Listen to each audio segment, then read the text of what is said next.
Alright, it's time to. Come on. Why won't he stay up? What is wrong with this goggles? Come on, I don't have all day, damn it. I'll make you bleed.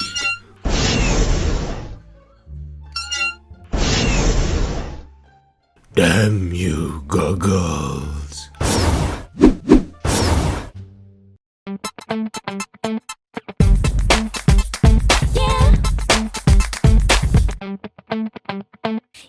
Hello and welcome back to another review on the Ken OE channel. We are back to the DAH figures, and today we'll be talking once again about the tactical suit Batman figure from Beast Kingdom.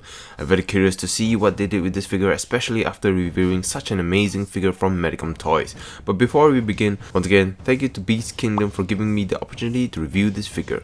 And with that all said, starting with the box. As usual is the clear plastic screen with the name at the bottom, his code at the side, and one highlight pose and accessories highlight at the bottom. So without further ado, time to bring out the bat once again.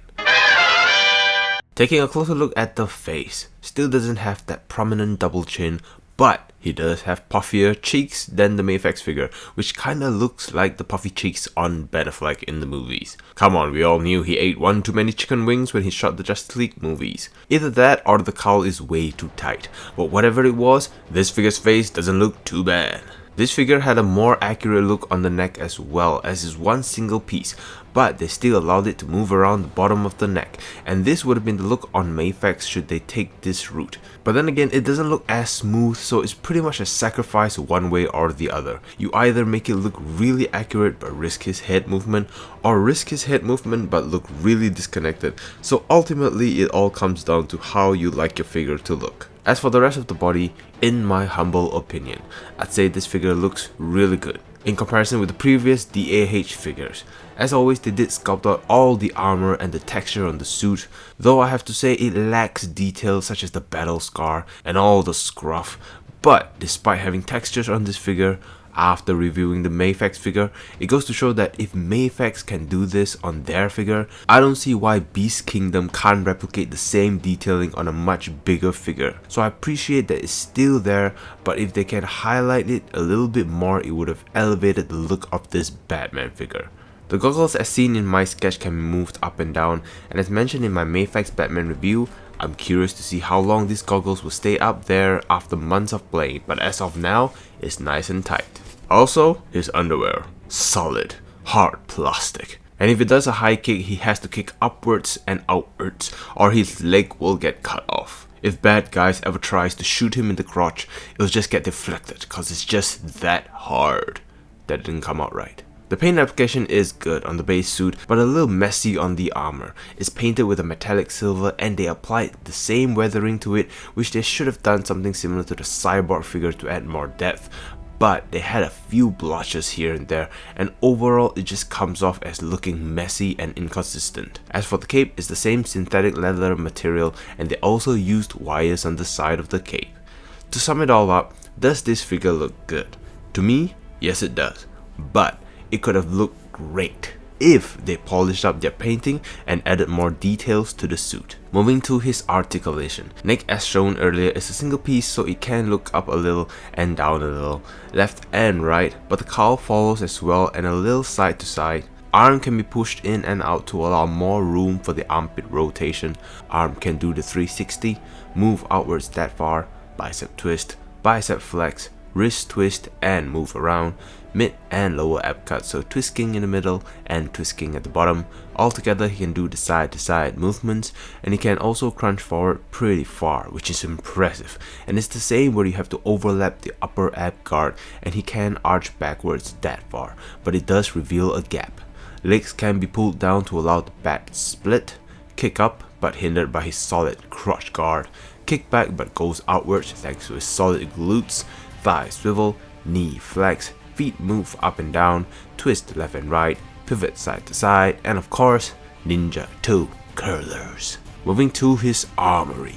He comes equipped with face punching hands, face slapping hands, one hand to hold the grappling gun, which is the same grappling gun provided in the previous DAH Batman figures, and of course they also provided the hook which can be pegged into the weapon, so nothing new there.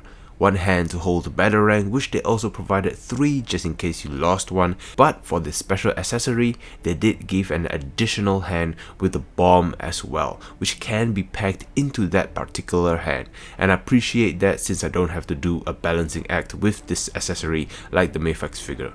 And they also provided you with the hook line to be tied to the hook, and it can be packed into the gun. And also they gave you this explosion accessory, which looks really sad.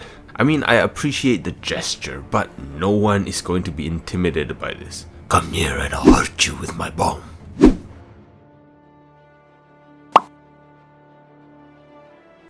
Is that it? This accessory could pull off looking like a rock if you applied the right paint, but at least I can say this accessory, unlike the other effect accessories provided in the DAH package, is stable. And as usual, he also comes with his own stand with his name printed on it. And here is the DAH Tactical Suit Batman standing next to other figures for scale comparison. So, in summary, this is definitely the best figure by far in the DAH figure line. They did a few things right by him in terms of posability, necessary accessories, and look, but of course, this figure is far from being perfect.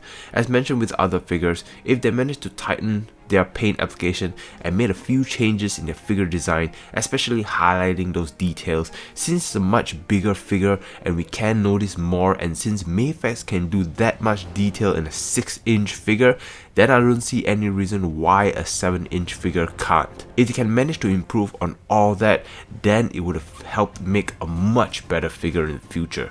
But this figure still puts a smile on my face. Man, Mafex set the bar way too high for Batman figures now. That concludes my review of this figure. I hope you guys enjoyed the video nonetheless. If you did, don't forget to hit that like button, which will help me a lot, and do subscribe for more content in the future. Also, let me know your thoughts about this figure in the comment section down below. And as always, thank you all very much for watching. I truly appreciate each and every one of your support, and I hope you guys are embracing your inner geek and having a great week.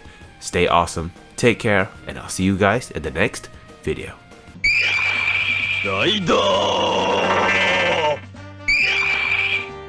Click here for video 1.